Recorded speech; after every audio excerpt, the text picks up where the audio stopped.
They didn't expect us to come back. Not after the collapse. Not after we'd burned our cities and drowned our coasts. Not after our own skies turned black from the fallout of our stupidity. To the rest of the galaxy, Earth was just another failed experiment. A violent, broken world that had finally destroyed itself. They monitored us, sure. Put us in their archives. Labeled us pre-warp, unstable, non-viable for integration. We were animals. Dangerous ones, maybe, but contained. They moved on. Built their shining empires.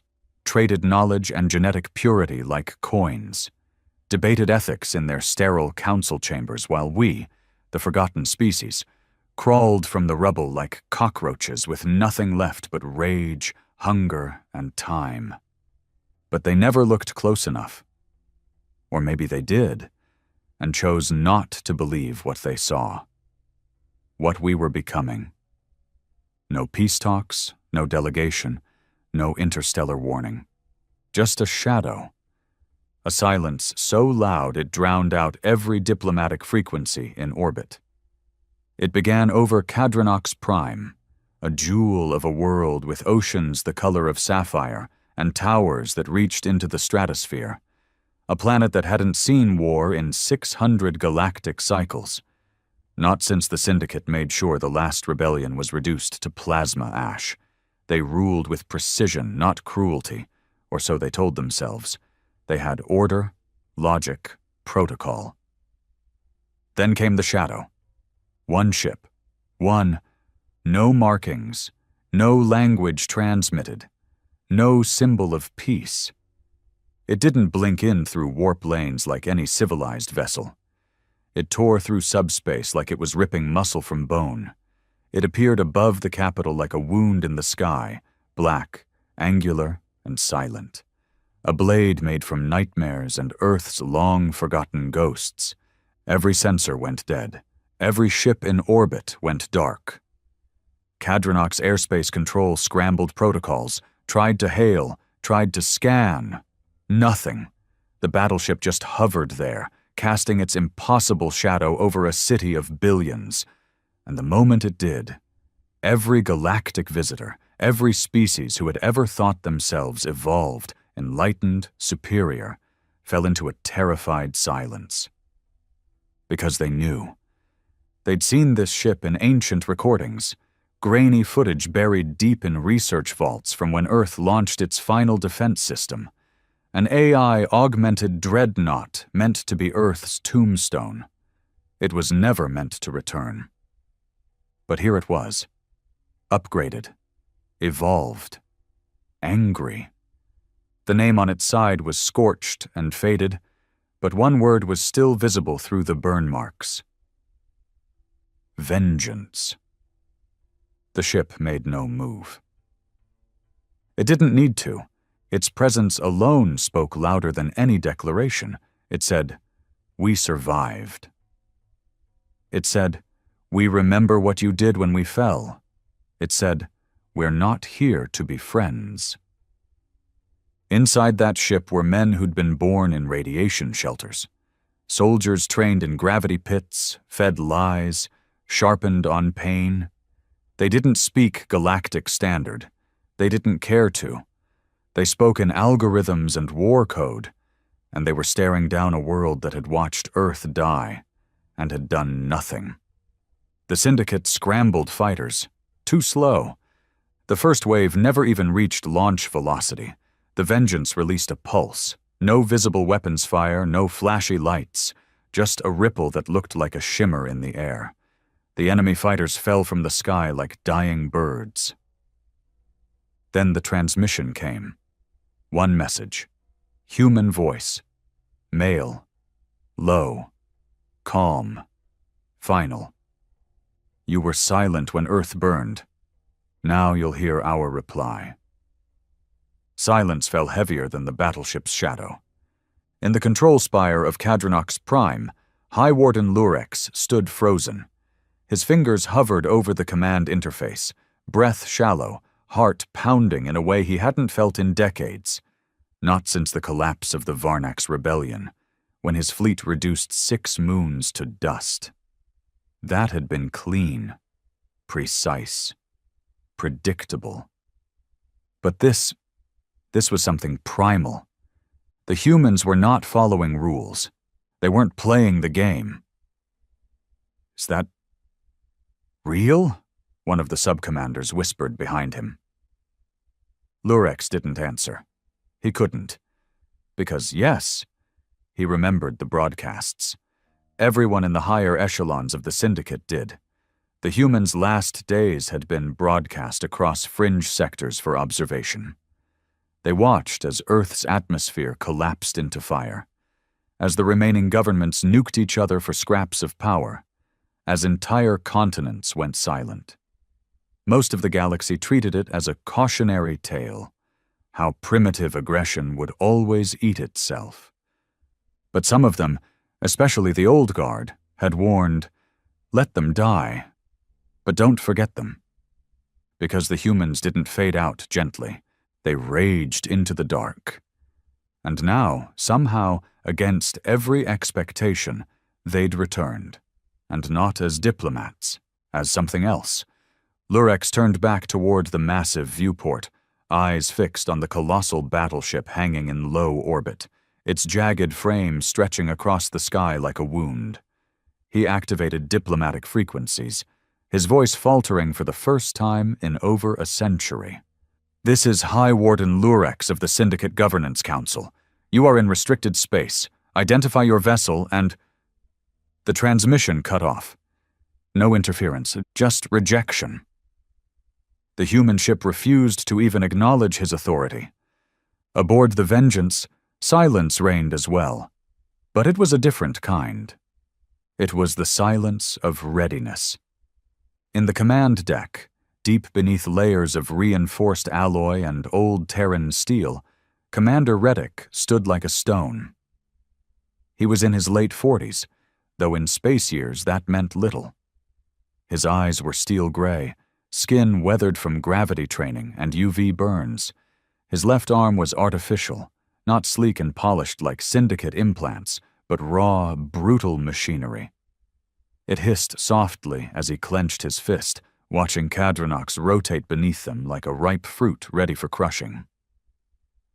"They're scanning us," his second-in-command, Brenner, said, without looking up from the console. "Let them," Reddick muttered. "They won't understand half of it." "They're mobilizing ground defenses, too." "Good," he said. "Let them feel useful before it ends." Brenner hesitated. Still no response to the message? "Nope. You think they'll talk?" Reddick turned and met his eyes. "They watched us burn, Bren. Watched it live, analyzed it, cataloged our extinction like it was a weather pattern. We sent out calls for aid, signals, screams. They didn't answer." Brenner lowered his eyes. He remembered the old stories. He was second generation, born on Europa 13, deep in the underground citadels, raised on rations and vengeance. His father died testing exosuits in Mars gravity tunnels. His mother was part of the crew that first reactivated an orbital railgun buried in debris from the Great Collapse. Their history wasn't taught in schools, it was carved into them. Earth died screaming. And no one came. Down on Cadronox, the Syndicate scrambled. Anti-orbital defenses came online, sleek towers designed more for deterrence than warfare. They had been useful during pirate raids, sure. Against primitive civilizations, no problem. But nothing in their architecture accounted for the kind of ship now hanging above them. It didn't match any existing designs. Its hull wasn't composed of the usual neutron composite alloys. It was a blend of scavenged alien tech, earth-forged steel, and what analysts labeled adaptive hostility matrices. In simpler terms, it was built for war and learning. Every encounter only made it stronger. "Do we launch a first strike?" asked Subwarden Kiros, beads of sweat running down his pale green skin. He was from Tilani 6, a species known for logic and diplomacy, neither of which felt particularly useful now. Lurex stared at him, jaw tight. You want to launch first at a species that was declared extinct, yet somehow returned with tech we can't even decode? Kiros stayed quiet. I want full fleet activation. Mobilize all orbital drones, reroute energy from domestic grids, get the entire sector on red alert. A pause. And prepare evacuation protocols for high-priority personnel. The last part hung in the air like a death sentence. The Vengeance waited. Not because it needed to, but because waiting made them sweat, made them remember. In the barracks, the soldiers were quiet. These weren't green recruits. These were hand-selected, battle-bred veterans who had earned their spots through scars and sacrifice. Most of them had never set foot on Earth, but they carried its memory like religion. Cole, a sergeant with one eye and a scar that split his cheek to his throat, sat sharpening a blade that had never left his hip since Titan. Think they'll run? Someone asked. Cole didn't stop sharpening. No. Why not? Because they think they're still in charge. A quiet chuckle. Stupid bastards. He paused, glanced around. You know what they did to my father? He asked. Nobody answered. They knew, but he told it anyway. He was part of the ARC project, final batch of launches before the blackout, got captured mid-orbit. Syndicate patrols flagged their ship as rogue colonists, locked them in cryo, studied them like insects for 10 years, then dumped the bodies in a star to cover the data trail. He looked down at the blade. This ain't for battle, he said. This is for the first one of those bastards I see face to face. Meanwhile, back in orbit, the Syndicate finally grew impatient. 3 cruisers disengaged from formation and approached the Vengeance, sleek, polished, elegant. Each one boasted plasma lances and EMP arrays capable of turning a pirate armada into dust. They flanked the Vengeance, issuing demands, legal citations, even threats in over 50 galactic dialects. The human ship didn't answer. It just opened its hull. What emerged wasn't a missile. It wasn't a beam of light or a glowing orb of energy. It was a coffin. Jet black, smooth, emblazoned with a single human handprint burned into the top. It drifted slowly toward the nearest cruiser. Lurex watched the feed with confusion. What is that? It's not transmitting any signals, sir. No energy readings either. Then it's a message. The cruiser tried to capture the object. Bad mistake. The moment they activated their tractor beam, the coffin unfolded, not mechanically, but like it was alive. Tendrils of nano-steel exploded from within, latching onto the cruiser's hull like parasites. In under 10 seconds, the entire ship was being eaten, not destroyed, not exploded, consumed. Metal peeled back like flesh. Screams echoed from intercepted crew channels. By the time the tendrils withdrew, nothing remained but shredded hull and drifting bodies. The other 2 cruisers turned and ran. But the Vengeance didn't pursue. It didn't need to. The message was clear. No negotiations, no mercy. You watched us die. Now you watch yourselves. Inside the human warship, Commander Reddick leaned forward. Now, we talk. Brenner activated the comms again, this time with a direct frequency tied to the Syndicate's High Council. Transmission open, he said. Reddick straightened, cleared his throat. Galactic Syndicate, this is Commander Reddick of the Earthborn Alliance Fleet. You are witnessing the return of a species you left to rot. He paused. You watched the fires. You cataloged the deaths.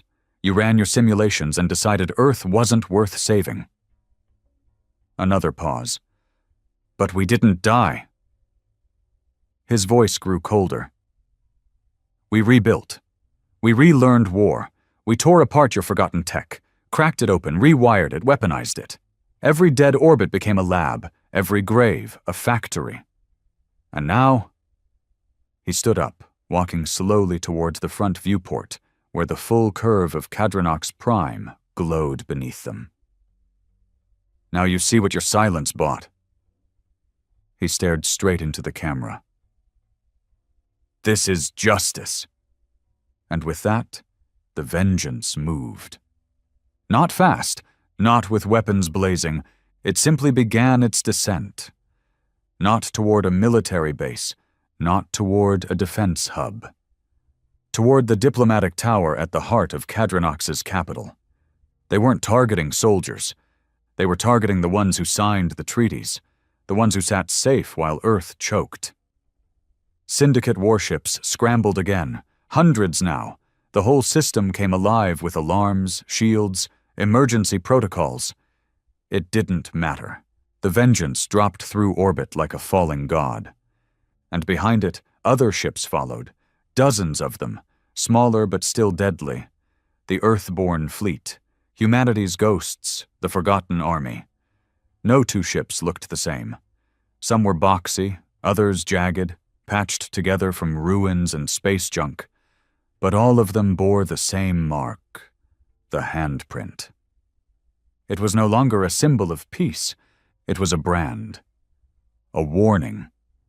And as the fleet descended on Cadrenox, the Galactic Syndicate realized too late. The humans had never planned to talk. They came to make the universe remember. Cadrenox Prime had never heard its own people scream like this. The city's towers, glass, titanium, carbon-laced alloys forged over centuries of sterile peace, now groaned under the weight of sonic terror. Emergency sirens cried out across the capital, but they were drowned by something older, something worse. The unmistakable wail of helpless civilians realizing their paradise was no longer protected. For centuries, the Syndicate sold security like a religion. Their citizens were promised order, guaranteed peace. They built their confidence on sterile governance, clean weapons, and clean wars. Always fought far away, always off-world, always handled before the media cycle caught wind. This wasn't that. This was something ancient, something they'd forgotten, something human. From the sky, fire rained, not from missiles or orbital cannons, but from the hull plating of descending dropships grinding through the atmosphere. The vengeance didn't lead the invasion. It hovered above like a sentinel, the eye of the storm, watching as smaller ships unfurled like wings, spiraling toward the ground with relentless, silent coordination. No declarations, no rules of engagement, just war. Commander Reddick stood at the edge of the drop bay, his armor matte black, patched in places where plasma had scarred it in old fights no one remembered but him. He looked down through the reinforced glass, watching the capital swell beneath them. Streets lined with monorail tracks, floating transports, and spiraling civic towers. In moments, it would be rubble.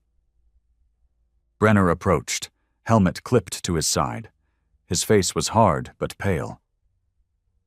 "They're evacuating the civilian levels," he said. "Too slow," Reddick replied. "We warned them." Brenner nodded. "You know what the Syndicate calls this district?" he asked, gesturing down. Reddick raised an eyebrow. "The Garden. No factories, no barracks, just politicians and commerce lords sipping biosynth wine and signing death warrants with sterilized fingers." Reddick cracked his knuckles. Perfect place to start. The first boots hit the ground like thunder. Unlike the sterile, symmetrical Syndicate armies, Earthborn soldiers hit like animals.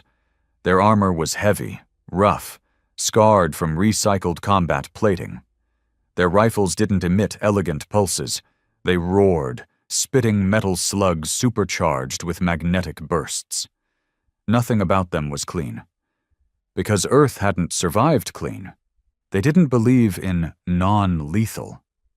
They believed in lessons. A squad of Syndicate guards formed a perimeter at the Western Plaza.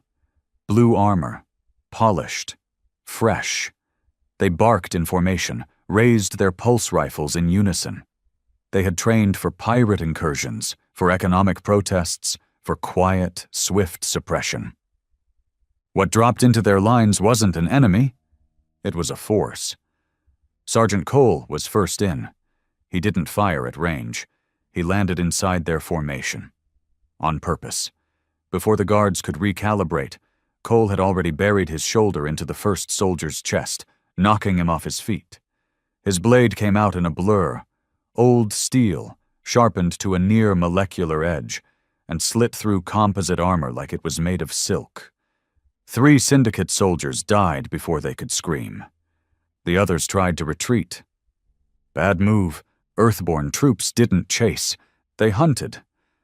And the Capitol Plaza turned red. Inside the government spire, High Warden Lurex watched the feed disintegrate. One by one, surveillance drones went dark. Field commanders went silent. Static filled the once calm command bridge. "We should have talked to them," Kiros snapped, panic in his voice now. Lurex didn't respond. He wasn't looking at the screens. He was staring at a hollow frame on his desk. A painting, actually. A depiction of the Galactic Council standing over a scorched Earth, observing it like it was a failed experiment. He'd always liked that piece. Now he couldn't look at it, because the experiment wasn't dead. It had learned, and it was angry. "How did we let this happen?" Kiros said, turning to him. "They were extinct." "No," Lurex said slowly. "They were unwatched." Kiros blinked. "They needed us," Lurex continued, not really speaking to anyone anymore. "We saw the fires, the famines. We intercepted their final transmissions, but we labeled them a threat to stability. We wrote them off, said they were incompatible with galactic progress. And now, they returned with a new kind of progress," Lurex said. Kiros swallowed hard. "What kind?" "The kind that doesn't forgive." Back in the streets, the massacre continued. Human squads fanned out, not wildly, but with methodical precision. They avoided civilian shelters, ignored medical buildings, bypassed orbital elevators. They were after specific targets. Those who sat in safe rooms during Earth's death. Those who dismissed the old distress signals with sterile language. No intervention authorized. Internal collapse. Not worth resource allocation. Now those same cowards ran through the streets, their flowing robes drenched in sweat, trying to bribe, beg, or scream their way into escape transports. None got out, because the vengeance jammed every port, every launch pad, every system that once guaranteed them immunity. There would be no immunity today. Aboard the ground HQ, Reddick opened his private comm line. "Operation Anvil is active," he said. Brenner nodded. "Phase 2? Reddick turned toward the screen. A Syndicate dignitary, panting, filthy, desperate, was being dragged into a side room by 2 Earthborn officers. His identity tag blinked red. "Class 1 clearance, culpable party." "Time for the trials," Reddick said. "They'll expect courtrooms," Brenner muttered. Reddick gave a thin smile. "They'll get one." The trials were nothing like the Syndicate's elegant hearings. There were no robes, no audiences, no panels of debate. Just a single room, a table, a human commander, and a data pad listing every intercepted denial transmission from Earth's last days. Each dignitary, diplomat, technocrat, Syndicate minister, was given exactly 2 minutes to explain. None succeeded. One tried to cry. Reddick stared at her through cold eyes. "You think your tears are worth more than the ones we buried in Martian dust?" She was escorted out the side door. The sentence was always the same. No appeal, no negotiation, just a bullet. One by one, the architects of Earth's abandonment were reduced to bodies in a growing pile. And the galaxy learned something it had forgotten. Humanity didn't need forgiveness. It needed closure. Out across the city, resistance stiffened. A few Syndicate defense cells managed to regroup. They weren't cowards. They were professionals. Elite units, trained in planetary defense, armored in prototype shielding. They managed to hold 2 city sectors, pinning down human units in tight alleys and broken causeways. Then Reddick sent in the wolves. They weren't a formal unit. They didn't wear insignia. They didn't march. They stalked. Each one was ex-Black Ops, failed assassins, saboteurs, test subjects from Earth's final Dark War programs. They didn't talk much. They didn't ask for orders. They were dropped from orbit at hypersonic speed and landed so fast their bones cracked. They wore no armor, just adaptive skin suits and optical dampeners. In 15 minutes, the resistance was dead. Not defeated. Dead. No gunfire. No screams. Just nothing. And when Syndicate Command tried to call for reinforcements from the outer fleets, nothing came, because the Vengeance had locked the sector, and every outer fleet ship that even looked toward Cadronox found itself caught in gravitational dead zones and hacked relay loops that turned their engines inward. In the end, the outer fleets stopped trying, because even they realized humanity had become the monster they were all afraid of. By the end of the second day, the skies cleared, not from smoke, but from resistance. Every major Syndicate spire was either demolished or occupied. The Vengeance hovered above it all like a vulture king. Commander Reddick stood on the balcony of the former High Warden's office. He looked out over a city reduced to smoke trails and flame-lined silhouettes. Brenner stood beside him, helmet in hand. "You think it's enough?" he asked. "No," Reddick said quietly. "But it's a start." They watched a group of captured officials being marched across the courtyard. No chains, just fear, the kind that couldn't be wiped clean with treaties or credits. "They'll call us terrorists," Brenner said. "They already did," Reddick replied. "When we asked for food, when we begged for aid, when our kids starved and they sent surveys instead of medicine." He took a deep breath. "They called us savages. Now they'll get to see what that really means." The human fleet didn't linger. They took what was necessary. Data, war records, access codes. They left the bodies. They left the warnings. And when they lifted back into orbit, they transmitted a single message to the wider galactic net. No encryption, no clever subtext, just one sentence. "Earth lives. Remember that." Then they were gone. Not because they couldn't take more, but because they wanted the rest of the galaxy to wonder if they were next. The galaxy didn't sleep after Cadronox.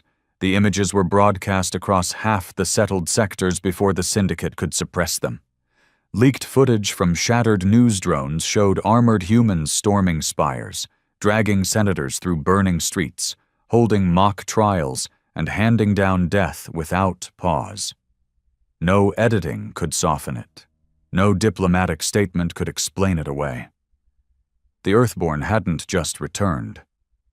They'd ripped the mask off the Syndicate's perfect civilization and forced the galaxy to stare at its own reflection. And worst of all, some started to agree. In the outer fringe systems, murmuring spread like wildfire.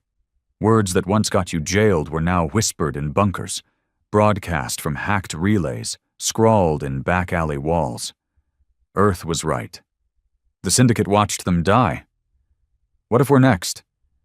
The outcasts of the galaxy, the ones who'd spent decades mining dead moons for crumbs, the ones who lived under towering city blocks while elite species floated in zero-G palaces.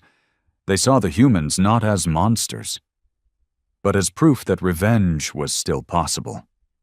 The Syndicate called them terrorists, but the streets started calling them something else. The Returners. On Veltar 3, a swamp world governed by corporate guild interests, The ruling caste assembled an emergency council. They hadn't been attacked. Yet. But their security networks had picked up encrypted chatter from the outer slums, talk of sleeper cells, Earthborn sympathizers, even hidden arsenals stashed during the Guild Wars decades earlier. "What if they come here next?" one of the ministers asked, shivering under layered silks. "They won't waste their firepower on a trade colony," another scoffed. "They didn't burn Cadrinox for profit," the first minister snapped. "They burned it for memory." A silence fell over the chamber. And that's when the feed was hacked. Across every screen, speaker, and interface in the room, a single phrase began repeating in dozens of dialects. "Earth remembers. Earth remembers. Earth remembers." The council adjourned in panic. That night, someone painted a human handprint across the central spire's walls. Dark red, thick, wet. Security confirmed it wasn't paint. Back aboard the Vengeance, Commander Reddick sat in the dim tactical chamber, a map of the galaxy sprawling across the holodisplay before him. Dozens of red markers pulsed like infected wounds, syndicate territories, sectors where humanity had been blacklisted, denied aid, exiled. He sipped from a metal flask. Not synth liquor. Real whiskey. Distilled on Mars Station 3. Harsh and biting. Like home. Brenner entered quietly, dropping a datapad on the table. "More defectors," he said. Reddick raised an eyebrow. "From who?" "Heliox rebels, scavenger clans from the Ash Belt, and one of the old gene cults from Regulus. They're offering ships, troops, intel." Reddick studied him for a long moment. "Why?" Brenner hesitated. "Because we did what they couldn't." Reddick leaned back. "You think this becomes a war?" "It already is," Brenner said quietly. "We just lit the fuse." Reddick took another sip. "And when it burns down?" "Either the Syndicate burns with it. Or we do," Reddick finished. The Syndicate High Council convened for the first time in over a decade. Deep in the heart of Seriton Station, a citadel floating within a white dwarf's halo, the remaining leaders gathered under full emergency protocol, armed escorts, jammed transmissions, no recordings allowed. They argued for hours. Some demanded diplomacy, an apology, even reparations. Others howled for escalation, fleet deployment, total extermination of every human ship in the stars. "They're a contagion," Minister Velerin hissed. "A species built on vengeance. If we don't crush them now, we never will." But not everyone agreed. Minister Threx, a reptilian strategist who had overseen 4 sector stabilizations, stood slowly and unrolled a tattered data banner.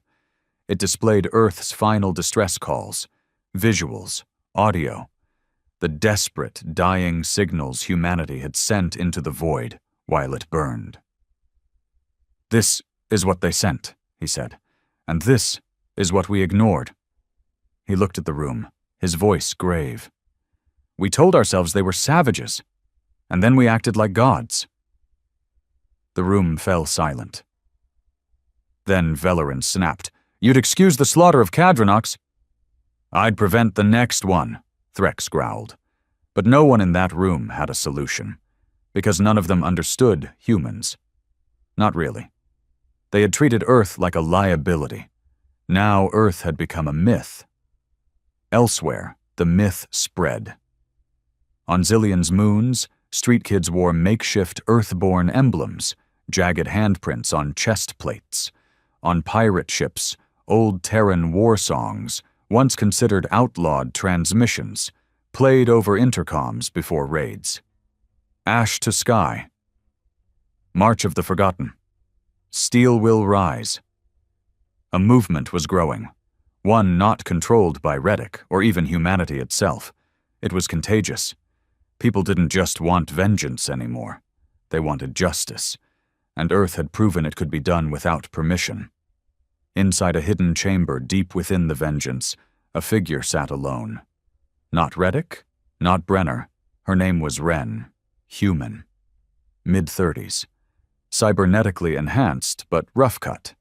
Eyes twitching with neural lag, voice tuned by surgery, not luxury. She wasn't a soldier.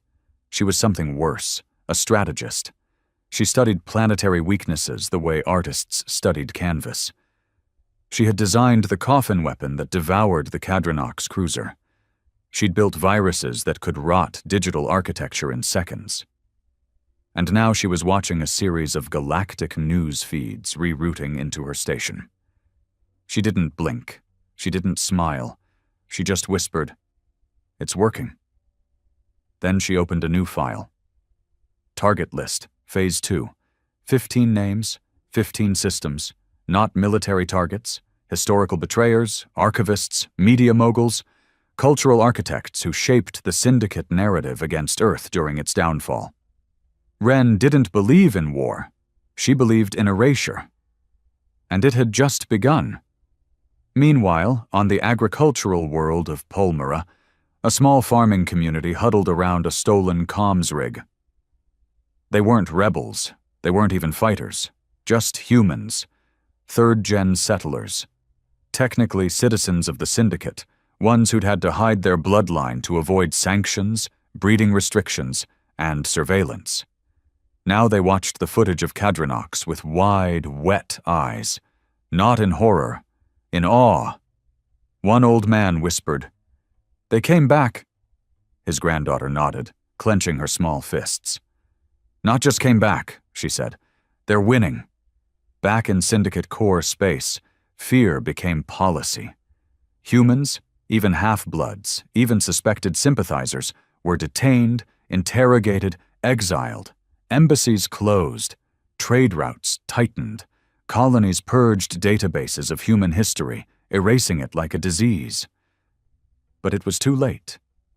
Because the shadow of that battleship, the one that hung over Cadrenox, the one that didn't fire a single weapon yet still silenced an empire, had never truly left. It lived in every whisper, every skipped heartbeat when a long-range scanner blinked, every rumor of black ships in the dark, and in the blackness beyond, the vengeance drifted. Not like a ship, like a curse, its next destination, unknown. But it carried a cargo no one could quantify, memory, and memory, real memory, is heavier than any bomb. The aftermath of Cadrenox wasn't measured in bodies. It was measured in silences, in meetings never held, plans never completed, systems never restarted. Planet after planet adjusted schedules, restructured policies, all under a quiet, fearful premise no one dared say aloud. We could be next. The galactic core convulsed, not with war, but paranoia. Trade slowed. Surveillance networks spun red. Resources were funneled into defense, into hidden bunkers and orbital shields no one had tested in decades. Even outer planets began building weapons again. Real ones. Kinetic. Brutal. Illegal. The Syndicate's illusion of stability fractured not because Earth had returned, but because Earth had shown what a lie it was. Within the inner sanctum of the Vengeance, Commander Reddick sat alone. The war map floated silently above the holotable. Clean lines, glowing red targets, movement across fringe sectors. Every week their influence stretched further. Outposts pledged loyalty. Fleets disbanded out of fear or admiration. It should have felt like victory, but it didn't. Not today. Because hours earlier, he had received a data feed from Sector 9K, a mining belt that once belonged to Earth before the collapse. A new Earthborn cell, one not under his command, had executed 75 civilians in a public square. Syndicate citizens, unarmed. The message they broadcast after was worse than the act. We don't want apologies. We want balance. 75 dead for 75 years of silence. Reddick clenched his jaw. This wasn't war. It was rot. He called for Brenner. Brenner arrived moments later, still in combat gear, rifle slung low, visor cracked from a skirmish on Heliox station. He dropped the datapad on the table, breathing heavily. "You saw the footage," he said. Reddick nodded. "It wasn't sanctioned. They went rogue." Brenner sat down, exhaling hard. "Wren said it would happen." "Yeah," Reddick replied, rubbing his eyes. "But not this soon." They were Earthborn, yes, but not soldiers, not trained, just broken people with power, finally allowed to hit back, and power, without restraint, mutates. "They call themselves the Ash Reclaimers," Brenner said bitterly. "Say they're taking the fight to the culture that erased us." Reddick didn't speak for a long moment. Then, softly, "You think they're wrong?" Brenner looked up. His face wasn't angry, it was tired. "I think they're not you." In the Galactic underground, Wren watched the situation unravel from a cold observation chair buried beneath the Vengeance's main data vault. Her mind was already 10 moves ahead. While the others argued about strategy and image, she was sorting nodes, signals, recruitment chatter, internal fractures forming between Earthborn units. The Reclaimers weren't alone. 2 more splinter groups had emerged. The Red Stone Pact, operating in stealth, targeting science archives and cultural vaults, not for destruction, but corruption. They weren't just killing, they were rewriting the past, inserting false records, warping timelines so future generations would believe Earth had been betrayed 1,000 times more than it had. And the Iron Dissenters, a brutal paramilitary outfit composed of failed human cloning experiments. They didn't want retribution. They wanted eradication, a clean sweep of Syndicate space to make room for pure Earth-descended bloodlines. Wren didn't report them. She watched, because part of her wanted to see where it all led. Meanwhile, across Syndicate core worlds, crackdowns accelerated. Earthborn sympathizers were executed without trial. Entire human-descended colonies were liquidated, assets frozen, tech confiscated, residents vanished. The Council's new protocol was called Code Ashfall. Under it, any world found harboring Earthborn intel or operatives could be stripped of Syndicate status and forcibly vacated. They didn't just fear invasion anymore. They feared contagion. On the neutral moon of Pharos 4, a secret meeting unfolded. 12 species. No flags, no translators, just one shared goal. Contain Earth. High Warden Velerin chaired the council. His voice was clipped, cold. "We let them teach the stars how to bleed," he said. "Now they want to rewrite the very laws of peace. We do not stop them with kindness." Representatives from the Myrixian Order, the Varnak guilds, even the anti-syndicate Marot hordes, nodded in grim silence. This wasn't about loyalty to the Syndicate anymore. This was about survival. They began drafting a joint operation, Operation Final Light. It would involve the use of forbidden tech, planetary-level weaponry outlawed after the Arcadia Accords. The goal was simple. Find the Vengeance, destroy it, erase every name attached to Earth. But Earth wouldn't sit still, because far from the core sectors, in a dying system called Sol Vega, the humans had begun building something new. Not a weapon, not a fleet, a nation. A city forged into the bones of an asteroid belt, part shipyard, part fortress, part memorial, the remnant bastion. It flew no flag, answered to no planetary laws. But its message was clear. We are Earth. We are still here. And we are not sorry. Refugees arrived daily, some human, some not. Pilots, engineers, lost cultures crushed under the Syndicate's heel for decades, and beneath the bastion, an army swelled. But it was not united, because in the lower decks, in smoke-filled halls and hacked lecture chambers, arguments raged. Some wanted peace, true peace, a home, a border, a chance to build instead of burn. Others wanted fire, to wipe the galaxy clean and make sure no one ever forgot what Earth endured. And in the shadows, deeper still, there were those who no longer wanted justice. They wanted dominion. Commander Reddick visited the bastion quietly. No escort, no rank on display, just a man walking among his people. He found children drawing pictures of battleships, of burning towers. He found poets composing verses not of sorrow, but of conquest. He found the seeds of a future he didn't recognize. And when he stood before a steel statue of the first Earthborn AI, the one who activated Vengeance's war protocols, he read the inscription with hollow eyes. Mercy is for those who remember how to use it. He didn't speak for hours. Back aboard the Vengeance, Reddick sat with Brenner in silence. The map before them blinked with red lights. New targets, new betrayals, new ghosts to chase. But the silence between them was heavier. Finally, Brenner said, "How far do we go?" Reddick didn't answer right away. Then, "Until they stop forgetting us?" Brenner exhaled, his voice low. "And if we forget who we are?" Reddick looked at him, and for the first time since this war began, he didn't have an answer. The remnant bastion drifted quietly through the graveyard of asteroids surrounding Sol Vega, like a steel god sleeping between the bones of dead planets. From the outside, it looked like a fortress. Inside, it was a storm. In the Founders' Hall, the largest central chamber deep in the belly of the bastion, voices thundered, fists slammed into steel tables, and the War Council splintered in real time. "We didn't claw our way back from extinction just to sit around and play diplomat," shouted Lieutenant Serac, his voice echoing through the chamber. "We came to finish what they started."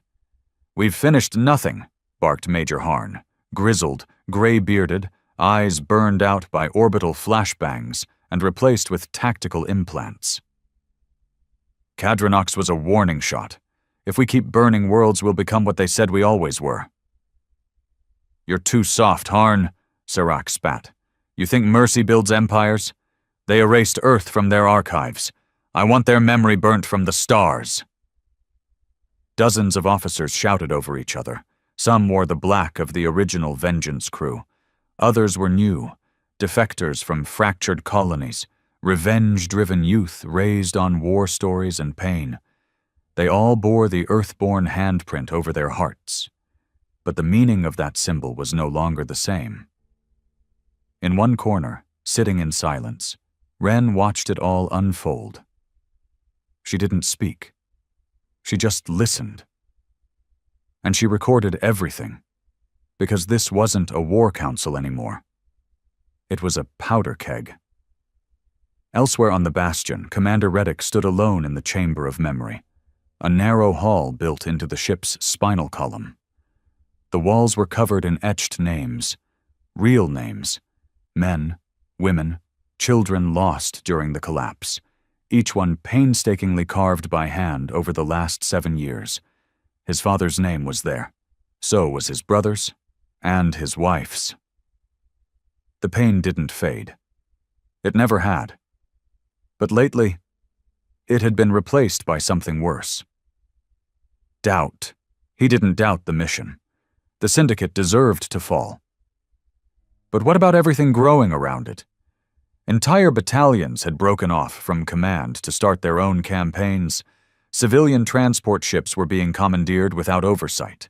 Supply raids against neutral planets, unauthorized drone strikes, rogue broadcasts demanding unconditional surrender from systems that hadn't even declared sides yet.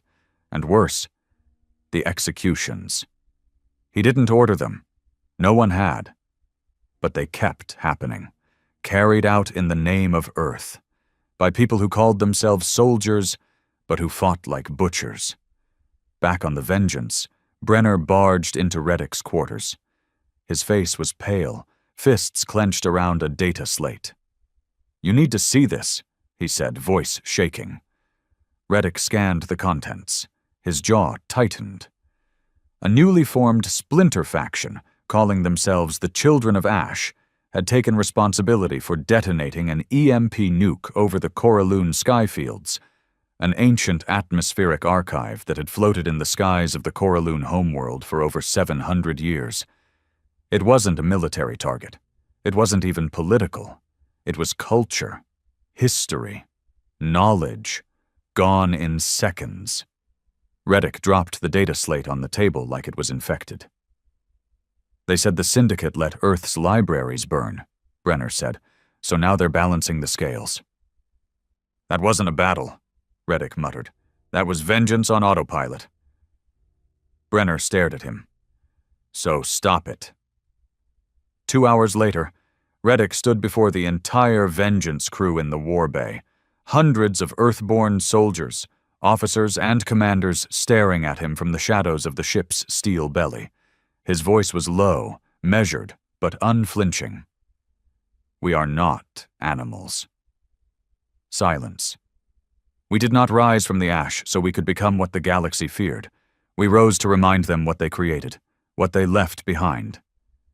He paused, scanning the room. But now we stand at a line, and I see some of you ready to cross it, ready to let hatred do the leading.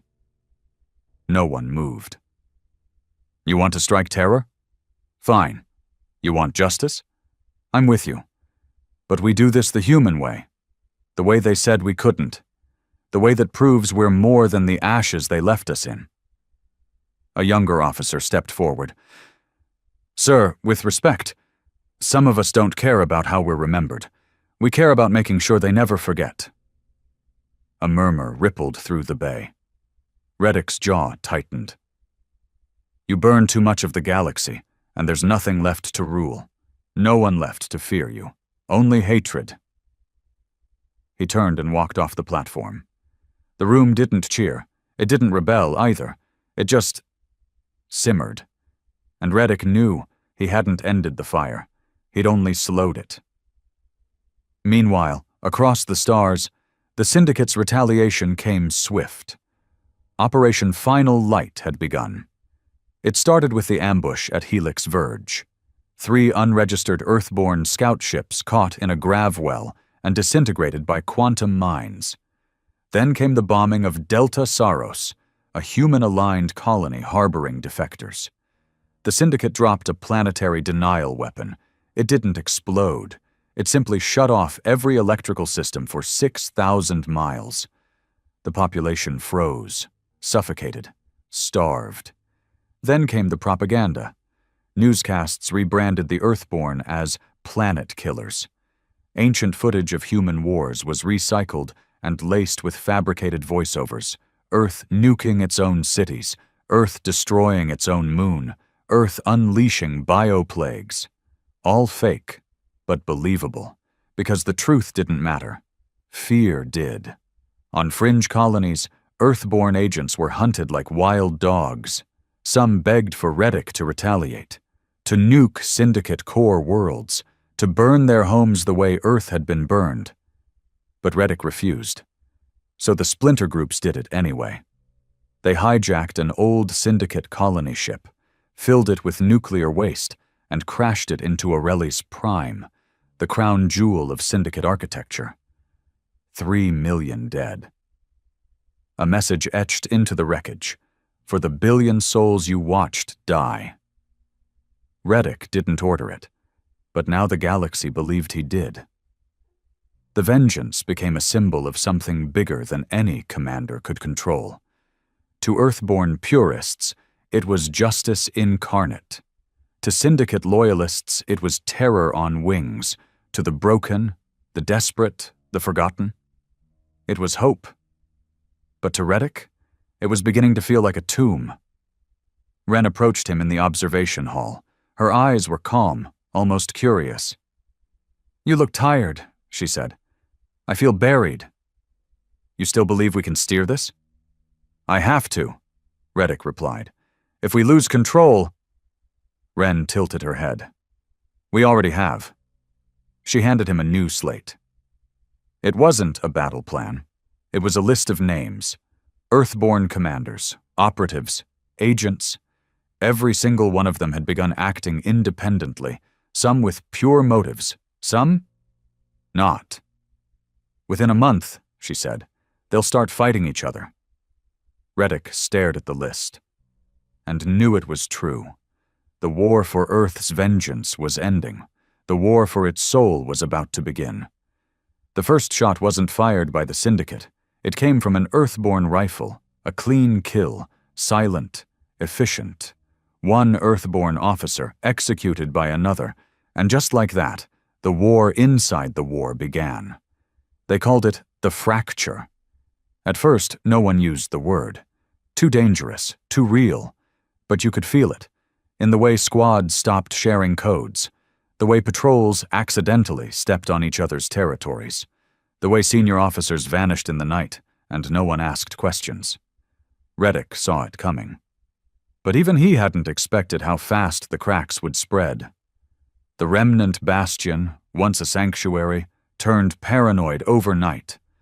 Doors required double authentication, access corridors closed, mess halls were segregated, not by race, not by rank, but by belief. On one side stood those loyal to Reddick's command doctrine, disciplined retaliation, targeted strikes, order before chaos. On the other, the followers of Serac, younger, louder, militant zealots who believed in pure, uncontrolled vengeance. They didn't want justice anymore. They wanted to break the galaxy. "We waited too long," Serac told his growing followers in the bowels of the bastion. His face was wild with conviction. His body armor was custom, layered with salvaged bone plates and the spray-painted names of every Syndicate world that had ignored Earth's distress calls. They watched us suffer. They laughed while we starved in our own graves. Reddick wants restraint. He spit on the floor. Restraint is what killed Earth. A roar of agreement filled the room. In his private quarters, Reddick listened to Serac's broadcast on a cracked datapad. The message had been intercepted 2 hours earlier by Brenner's intel crew, but it had already spread across 3 Earthborn fleets before they could jam it. Brenner stood near the bulkhead, arms crossed. "They're calling themselves the Ashborn now," he said. Reddick closed his eyes. "I knew Serac would go off the rails. I didn't think he'd take half the damned fleet with him." "More than half," Brenner said. "He's got support from 8 forward units, 3 intel nodes, and even Wren's gone dark.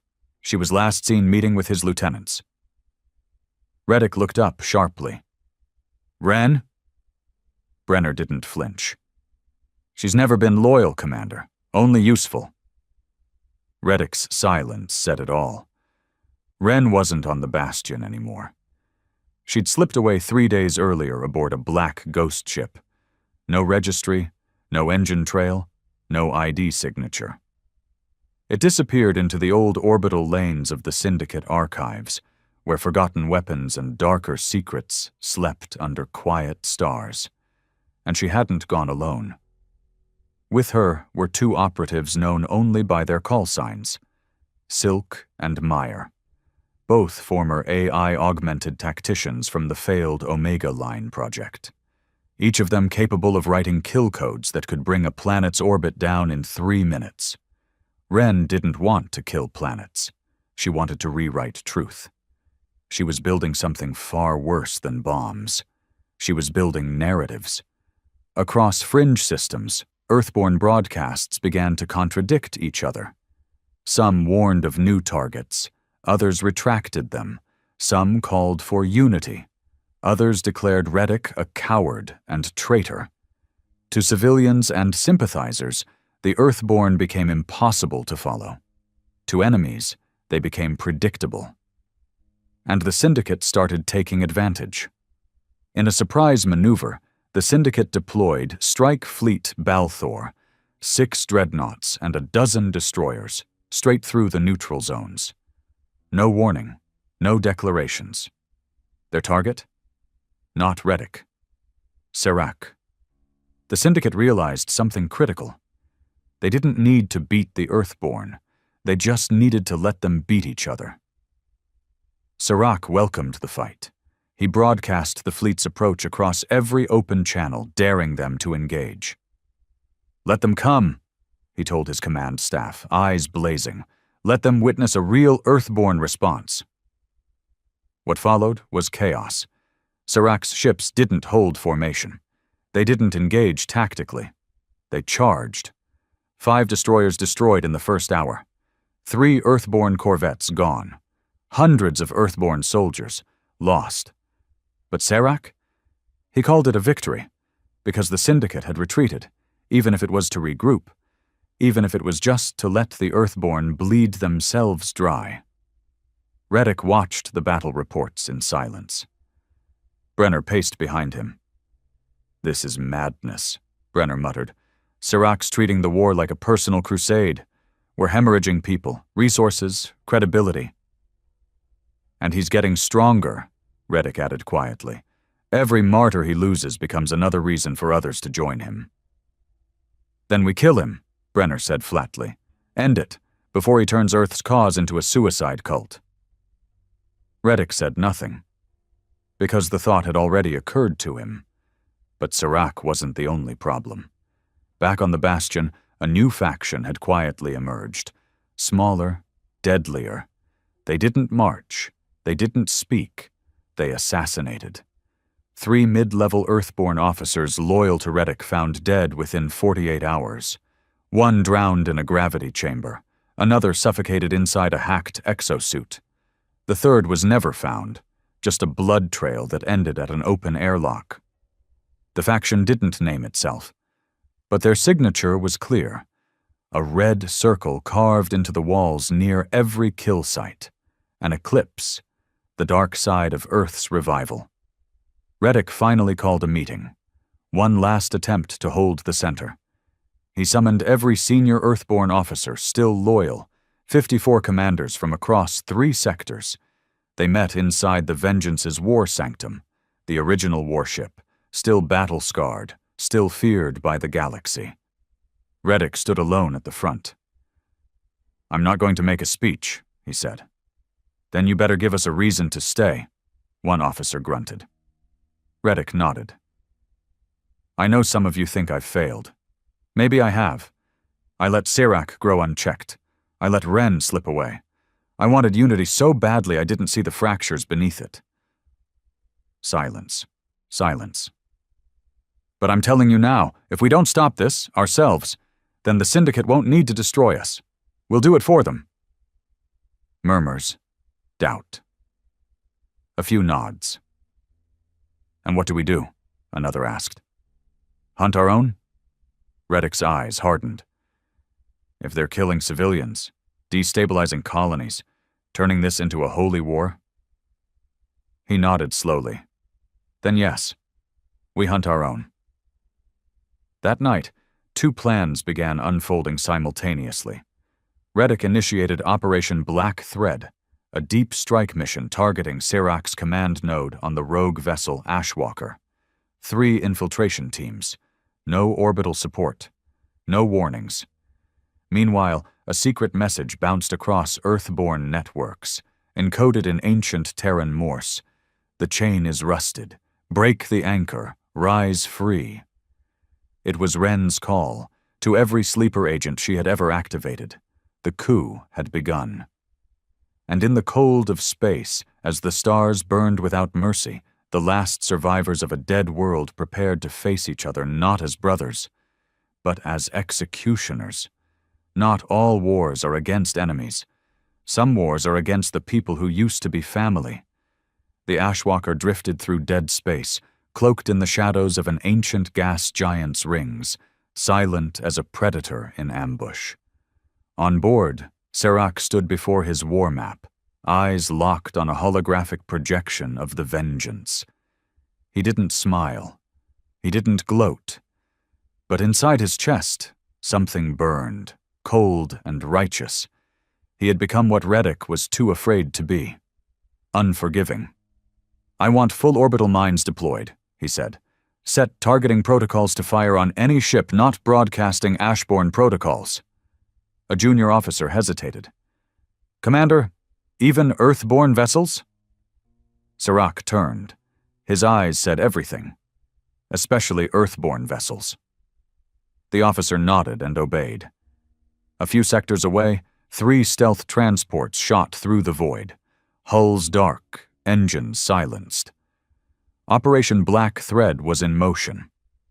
Inside the lead ship, Commander Reddick sat in silence, flanked by Brenner and Vossen, a former Syndicate defector now loyal to the Vengeance's original cause. No one spoke. They were less than an hour from breaching Ashwalker's perimeter. Brenner finally broke the silence. "You still sure about this?" Reddick nodded. "If we let Serac live, Earth dies a second time, and this time it's by our hands." "You think he'll surrender?" Reddick looked away. "No." Back on the Bastion, Wren watched both operations unfold simultaneously, the assassination of Serac and the quiet purge of Reddick's remaining loyalists. She had initiated Protocol Eclipse, a full data wipe of Earth's historical archives, replacing facts with a curated mythos. In her version of the future, Earth wasn't betrayed. It was sacrificed, reborn through fire, untainted by weakness. She didn't believe in sides anymore, only control. As Reddick's team neared Ashwalker, an alarm triggered. "Passive sensor sweep just clipped us," Brenner hissed, pulling up the countermeasures. Reddick cursed. "Too close! Accelerate! Punch in now!" The transports shot forward, cloaks failing as proximity mines began blinking red. Too late. The first wave struck. A shudder tore through the hull. One of the transports ignited in a silent, blossoming fireball. The second went dark. Only Reddick's remained. "Deploy breach pods!" he barked. They fired like bullets, slamming into the Ashwalker's underbelly. Inside the dark, narrow halls, the war between Earthborn began. Serac stood calmly as the alarms blared. "Infiltrators, inevitable," he said, donning his customized exosuit, black, scarred, and inscribed with the names of cities lost during the collapse. "Prepare the hounds," he said. A wall opened, revealing 6 enhanced soldiers, Earthborn loyal to Serac, surgically altered for close-quarters brutality. No words, just blades and silence. "They came to stop a war," Serac muttered. "We'll show them what a real war looks like." Reddick's boots hit the steel floor of Ashwalker's docking bay. The air was stale. The lights flickered. Already gunfire echoed in the distance. Earthborn against Earthborn. No uniforms, no rules, just blood. Down in the lower levels, Brenner led a flanking team, clearing rooms one by one. He recognized faces. Some were men and women he'd trained with, fought with, saved on dead moons. Now he shot them, because if he didn't, they would shoot him. "Where's Serac?" he shouted into comms. "Command bridge, level 12, Vossen replied. "Reddick?" "Already en route." The closer Reddick got to Serac's command deck, the worse it became. Bodies, smoldering armor, exploded bulkheads. The ship groaned like it was dying, not from weapons, but from the weight of betrayal. Reddick stepped over a dying soldier, his face young. Too young. Maybe 19. The boy whispered, "We just wanted them to remember." Reddick knelt, took his hand. "I know," he said quietly. "I remember." The boy died seconds later. Serac was waiting. When Reddick entered the command bridge, the doors sealed behind him. Serac stood at the center, alone. No hounds, no guards, just him. He turned slowly, eyes lit by the red glow of damage warnings across his ship. "I knew you'd come," he said. "You forced my hand," Reddick replied, weapon still lowered. "It didn't have to be this way." Serac laughed. "It always had to be this way. You think the galaxy fears you? Number, they fear me. They fear the flame. They respect the one who burns. I don't want respect built on corpses. Then you'll die forgotten. Serac lunged. The fight wasn't graceful. It was brutal.